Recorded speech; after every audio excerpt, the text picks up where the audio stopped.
Ça y est, le PSG est officiellement champion de France ce soir avec 6 points d'avance par rapport à ces putes lensoises. Donc maintenant que tu as calmé ces salopes lensoises, maintenant occupons-nous de ces putes bavaroises. Parce que oui, rendez-vous au Parc des Princesses, a déclaré Univers Bayern sur X. Oui, donc voilà, donc déjà que ce match-là du mois de novembre, j'ai en travers la gorge. Mais en plus de ça, ça prend le PSG de haut. Les supporters du Bayern Munich qui sont pas plus allemands que la peau de mon cul au final. Faut dire ce qui est, c'est des supporters de Marseille refoulés ou des supporters ouais, bavarois de Bretagne, voilà. Donc il n'y a qu'en France que tu vois ça. De toute façon, les footix, hein, de toute façon, sont de sortie à chaque fois en France. Hein.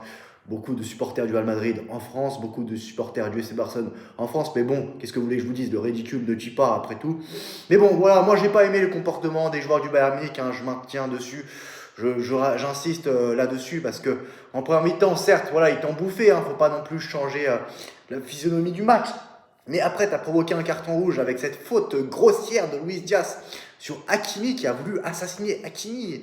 Cette faute, donc voilà, ça je ne l'ai pas oublié.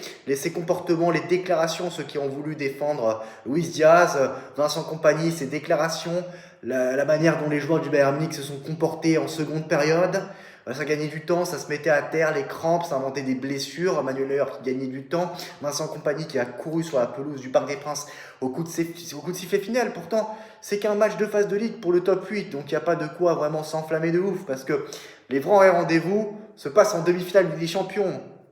Donc voilà, maintenant, voilà, moi j'ai juste envie d'en découdre avec ce club. Alors moi, j'ai pas peur d'eux, une seule seconde, ils me font pas peur. Parce que t'es champion d'Europe en titre, tu les as éclatés en Coupe du Monde des clubs. Voilà, donc c'est ça, donc t'as pas à avoir peur d'eux. T'es chez toi à domicile au Parc des Princes, à Allianz Arena, t'auras des bons souvenirs là-bas, un an après. Donc il n'y a pas à avoir peur. Voilà, donc je pense qu'il y a des Nuno Mendes vont être de retour, Vitinha sera là, il y a Fabian Ruiz, Beraldo au milieu de terrain qui fait des ravages. Pourquoi pas en vrai? Bon, après, voilà, doucement avec Beraldo aussi, hein, voilà, faut se calmer un peu.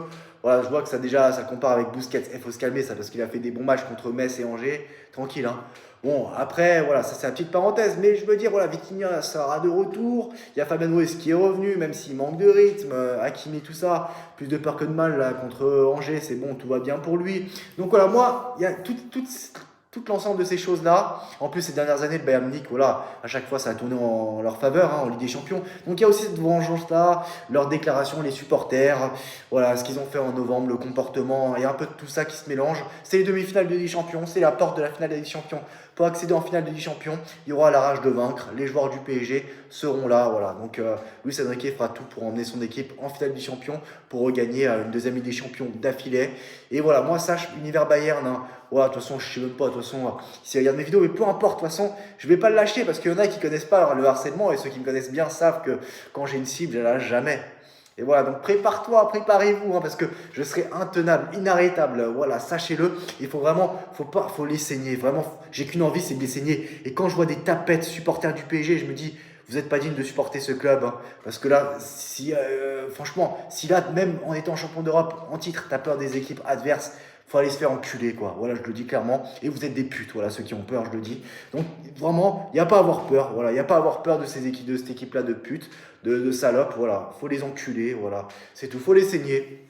Donc voilà, c'est parti pour des nouvelles informations. Mercato, le PSG est prêt à casser sa tirelire pour ce défenseur. Le PSG souhaite renforcer son secteur défensif et aura jeté son dévolu sur Gabriel. L'Arsenal, le club de la capitale, est en concurrence avec le Real Madrid dans ce dossier à 100 millions d'euros lors du dernier mercato d'été. Le PSG n'a pas voulu dépenser, sans compter à seulement souhaiter se renforcer à quelques postes. En ce sens, le club francilien a recruté Lucas Chevalier pour pallier le départ de Luigi Donnarumma et Elias Zabarni pour accompagner Pacho en défense centrale. Cependant, les deux recrues sont des échecs pour le PSG qui devrait se montrer bien plus actif lors du prochain mercato d'hiver. Gabriel plaît énormément à Luis Campos qui avait fait venir au LOSC à l'époque où il était conseiller sportif, directeur sportif de Lille.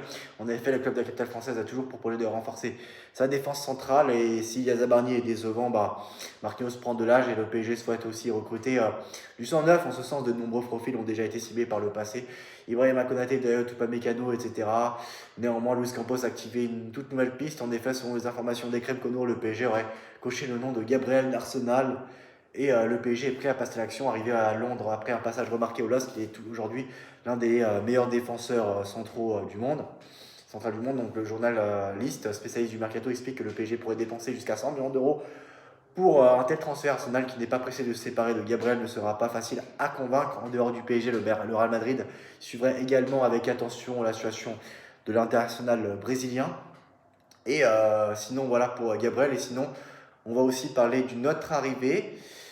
Cole Palmer, accord entre Chelsea et le PSG pour Cole Palmer. Oui, information urgente. Donc, c'est la grosse information de ces dernières heures. Chelsea pourrait se résoudre à vendre son attaquant Cole Palmer cet été.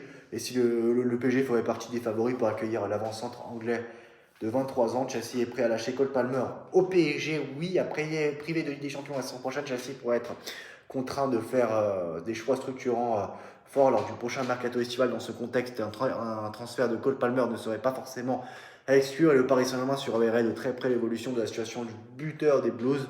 Recruté pour 47 millions d'euros à l'été 2023 en provenance de Manchester City, Palmer représente une plus-value colossale pour le club londonien. Mais céder un joueur aussi clé ne serait pas sans conséquences sportives, mais le manque de la Ligue des Champions pourrait obliger la direction de Chelsea à faire des sacrifices pour financer un nouveau projet qui est catastrophique pour l'instant. À la recherche d'un numéro 9 de classe mondiale, le Paris Saint-Germain pourrait profiter de cette occasion pour attirer l'international anglais. Cependant, les pensionnaires de Stamford Bridge ne comptent pas brader Cole Palmer et Cole Palmer au Paris Saint-Germain pour environ 150 millions d'euros. C'est ce qui est dit dans cet article et quelques jours seulement après le licenciement de Liam Rosenior. Les rumeurs mercato s'intensifient déjà autour de Chelsea malgré un contrat courant jusqu'en juin 2033. Cole Palmer pourrait quitter les rangs des Blues à la fin de la saison en cours. Et d'après Football Insider, les dirigeants de Chelsea pourraient envisager une vente XXL de son crack offensif cet été. Une offre autour de 150 millions d'euros pourrait suffire à finaliser le deal si l'on en croit le spécialiste mercato Ekrem Konour. Manchester United serait aussi intéressé par le renfort de Palmer, mais je vois pas en quoi, qu'est-ce qu'il fera là-bas dans ce club. Manchester United, je sais pas. Mais le club londonien ne souhaite pas renforcer un concurrent direct et privilégierait des parlants de l'étranger pour son numéro 10. De son côté, Football Insider assure que le Paris Saint-Germain et le Real Madrid sont les favoris pour arracher la signature de Cole Palmer. Affaire à suivre d'ailleurs en parlant du Real Madrid. La transition est parfaite pour terminer cette vidéo. Le Real Madrid reprend espoir pour Vitinha grâce à un coup très tordu, comme ils ont l'habitude de le faire ces dernières années sur le marché des transferts. Le Real Madrid, voilà, donc si le transfert de Vitinha au Real Madrid semblait impossible à réaliser, l'agent du joueur pourrait jouer un vilain tour au PSG, donc le mercato pourrait bien s'enflammer autour de Vitinha, selon des informations relayées par le média espagnol El Nacional. L'agent du milieu de terrain portugais du PSG, Roy Mendes, aurait demandé au club parisien de rester ouvert à des négociations avec le Real Madrid concernant un possible transfert du joueur. Le club madrilène surveille de très près la situation du milieu nord portugais, déjà très apprécié depuis plusieurs mois par la cellule de recrutement et le staff technique. Vitinha est considéré comme un profil idéal pour renforcer l'entrejeu merengue.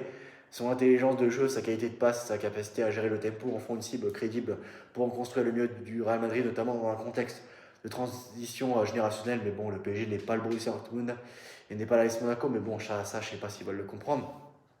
Un transfert estimé à plus de 100 millions d'euros, toujours selon El Nacional, toute opération serait toutefois extrêmement coûteuse. Après, le PSG ne compte pas brader son joueur et pour exiger plus de 100 millions d'euros pour envisager une ouverture des discussions. Le club parisien considère Vitinha comme un élément central de son projet sportif. Après, il ne souhaite pas se séparer facilement de l'international portugais. Ce contrat de longue durée, donc Jorge Mendes a un rôle clé dans le dossier. L'agent portugais connu pour son influence sur le marché européen jouerait un rôle majeur dans ce dossier. Jorge Mendes chercherait à maintenir une relation fluide entre toutes les parties et à explorer les opportunités possibles pour son client et sans pour autant forcer un départ immédiat. Son intervention pourrait cependant relancer un dossier que le Real Madrid suit déjà depuis plusieurs mois. Le PSG reste ferme sur sa position. L'interne, le Paris Saint-Germain n'aurait aucune intention de vendre son milieu de terrain. Vitinha est un élément essentiel du système parisien et fait partie des joueurs jugés intouchables par la direction sportive, mais dans un mercato jugé toujours imprévisible. L'implication d'un club comme le Real Madrid et